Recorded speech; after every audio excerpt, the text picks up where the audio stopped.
रात का समय था। आसमान में घने बादल छाए हुए थे और दूर कहीं बिजली कड़क रही थी। एक पुरानी हवेली, जिसे लोग सेंट मेरी मैंशन कहते थे, सदियों से वीरान पड़ी थी।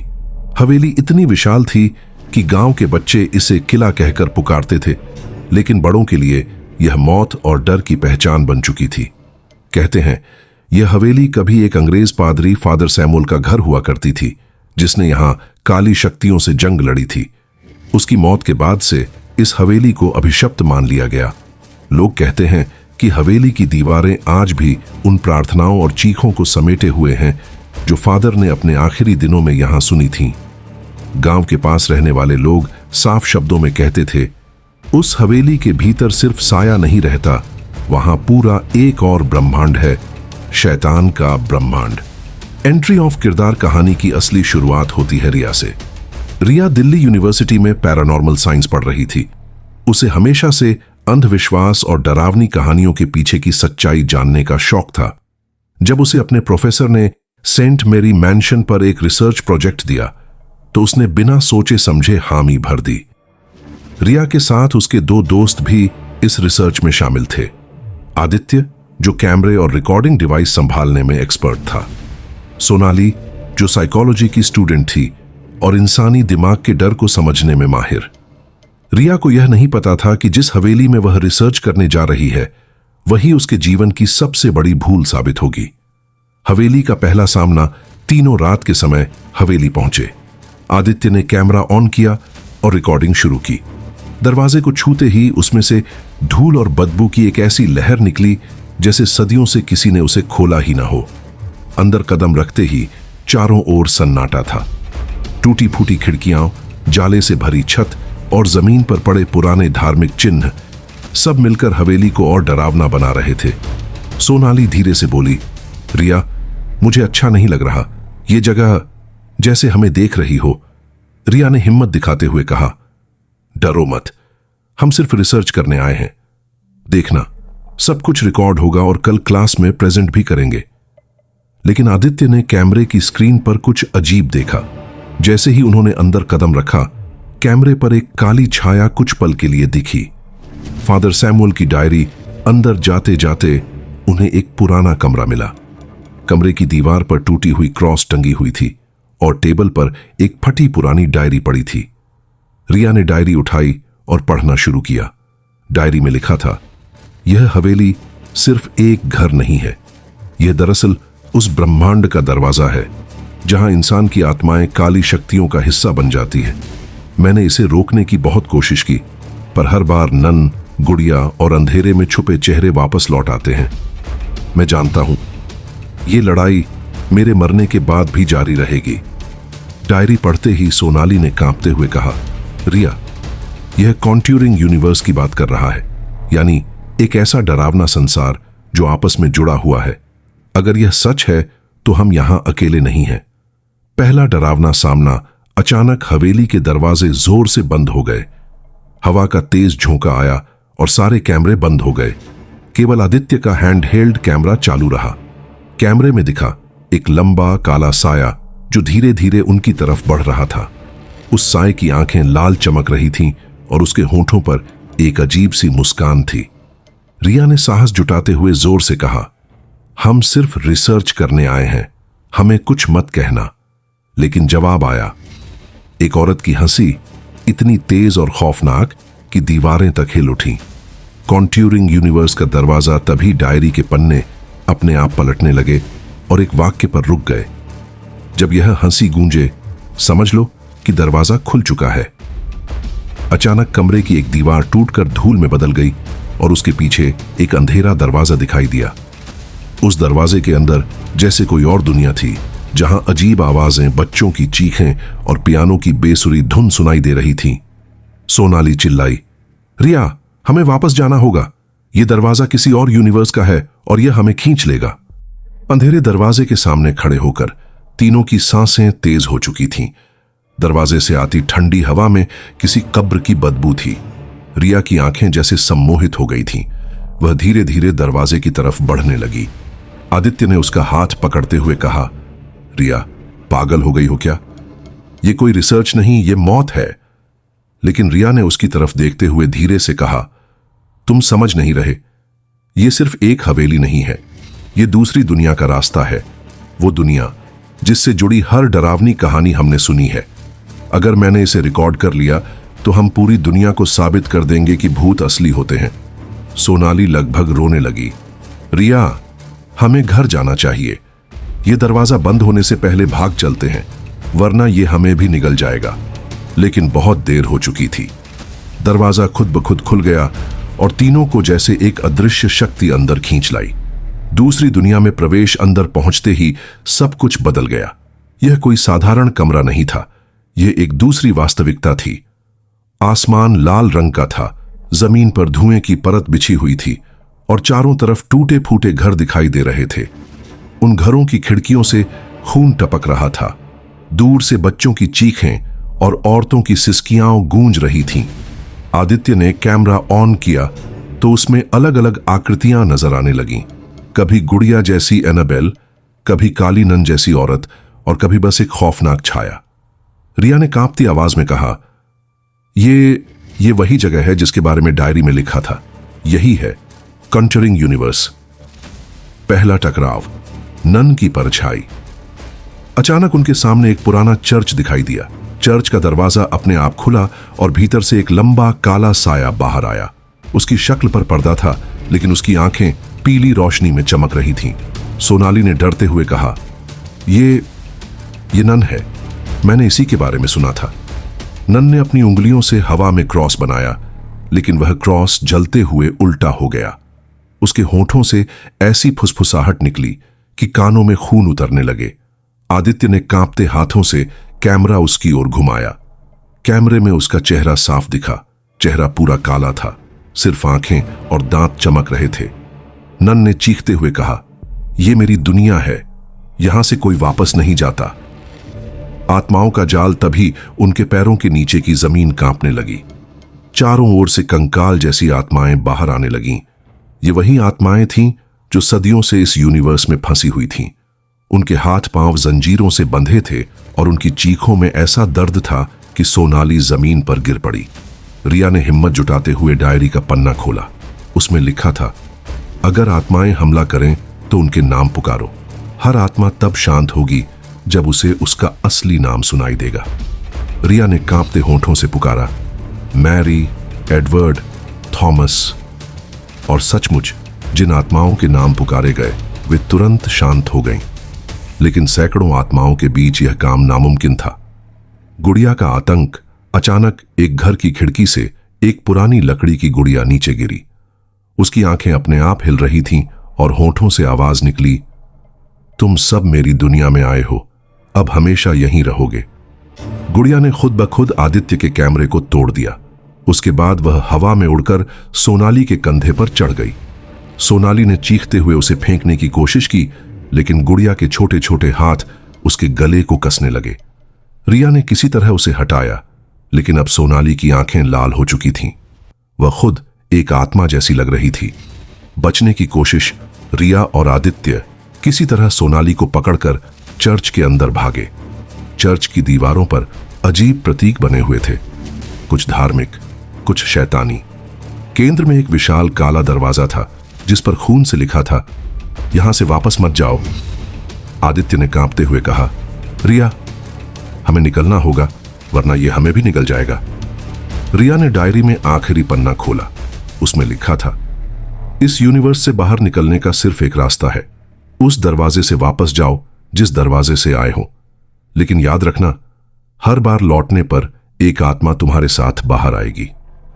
क्लाइमेक्स। रिया और आदित्य ने मिलकर सोनाली को उठाया और दौड़ते हुए उस अंधेरे दरवाजे की ओर भागे। पीछे से नन की चीख और गुड़िया की हंसी गूंज रही थी। जैसे ही वे दरवाजे से बाहर निकले, हवेली के अंदर का अंधेरा अचानक शांत हो गया। सब कुछ सामान्य दिखने लगा, लेकिन सोनाली अब पूरी तरह बदल चुकी थी।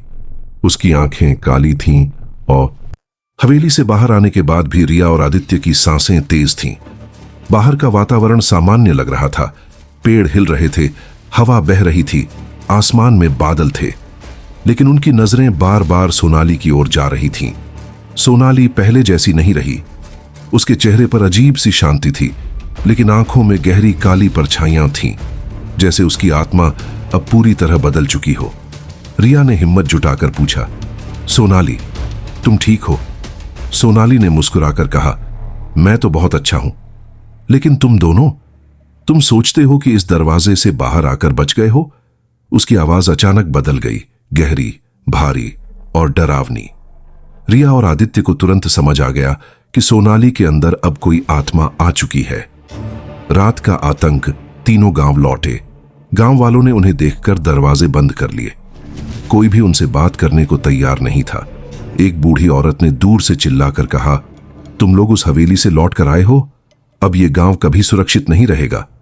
रिया और आदित्य ने सोनाली को कमरे में बंद किया और सारी रात जागते रहे।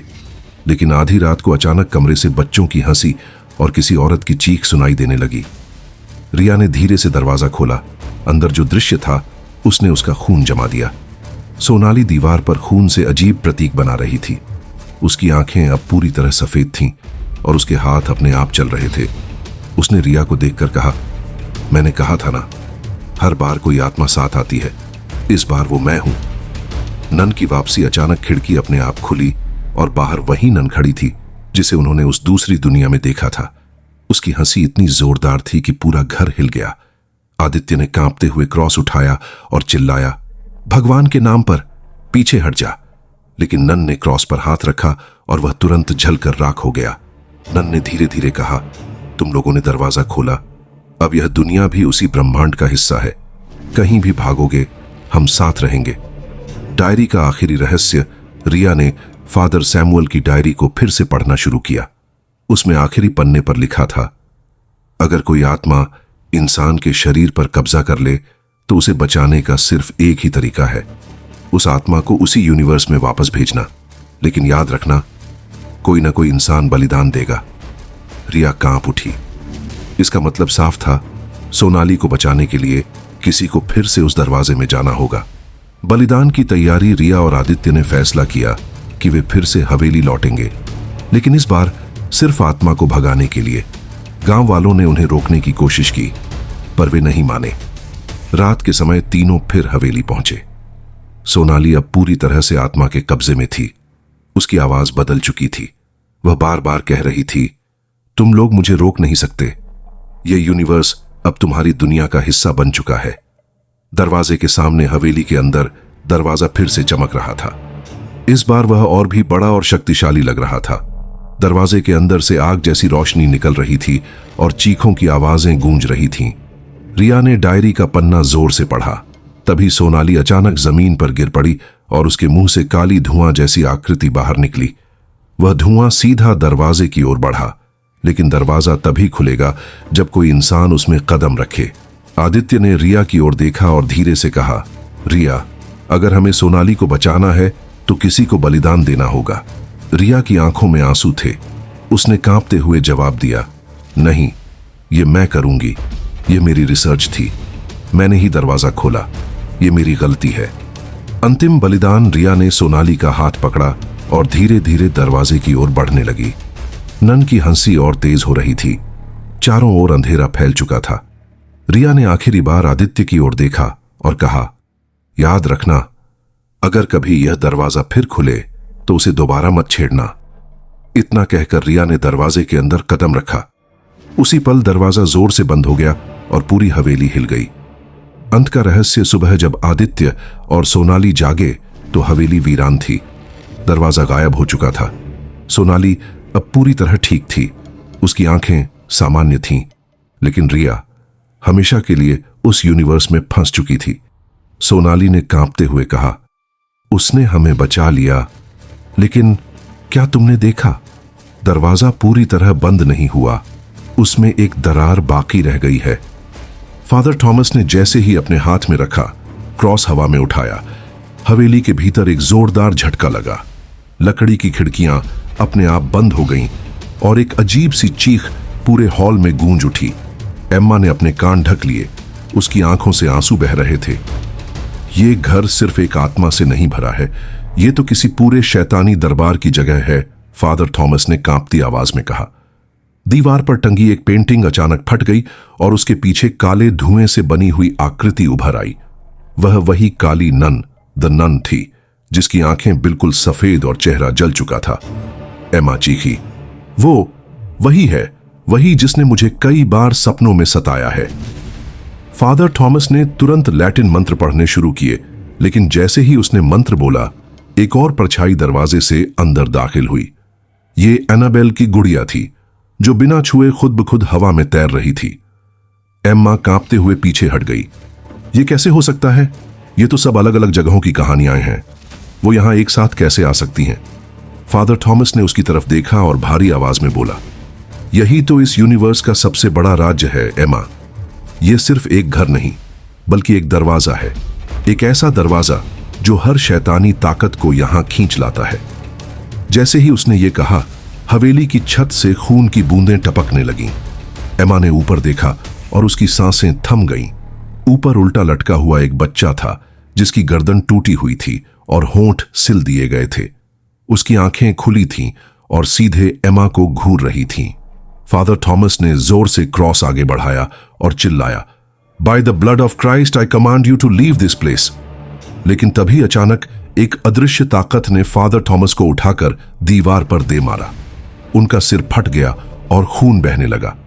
एमा चीखते हुए उनके पास भागी, फादर उठिए, प्लीज उठिए। फादर थॉमस ने खून में लथपथ होते हुए उसका हाथ पकड़ा और धीरे से कहा, एमा, ये लड़ाई अब तुम्हें खुद लड़नी होगी। तुम चुनी हुई हो, ये सब तुम्हारे खून से जुड़ा है। इतना कहते ही उनकी आंखें पलट गईं और शरीर निढाल हो गया। एमा का पूरा शरीर कांप गया। मेरे खून से? मतलब मैं कौन हूं? अचानक हवेली के कोने से एक बूढ़ी औरत बाहर आई। उसका शरीर आधा जला हुआ था और आंखें गड्ढों में धंसी हुई। उसने फुसफुसाते हुए कहा, एमा, तुम वही हो जिसकी तलाश सदियों से की जा रही थी। तुम्हारे खून में वही ताकत है जिससे इस यूनिवर्स का दरवाजा खोला गया था। एमा ने डरते हुए पूछा, कौन सा दरवाजा? औरत हंस पड़ी, एक ऐसी हंसी जिसमें कराह और चीख मिली हुई थी। वो दरवाजा जो इंसानी दुनिया और शैतानी दुनिया को जोड़ता है। तुम्हारी परदादी ही वो औरत थी जिसने सबसे पहले इसे खोला था। तुम उसकी वंशज हो। तुमसे बढ़कर इस ब्रह्मांड में कोई और नहीं है जो इन आत्माओं को रोक सके। लेकिन, एम्मा कांपते हुए बोली, लेकिन क्या? लेकिन अगर तुम असफल हुई तो यह दरवाजा पूरी तरह खुल जाएगा और फिर पूरा कॉन्जरिंग यूनिवर्स इस दुनिया को निगल जाएगा। इतना कहते ही हवेली हिलने लगी। बाहर से चीखों और घंटियों की आवाजें आने लगी। एमा ने हिम्मत जुटाई और फादर थॉमस का क्रॉस उठाया। उसकी आंखों में अब डर कम और गुस्सा ज्यादा था।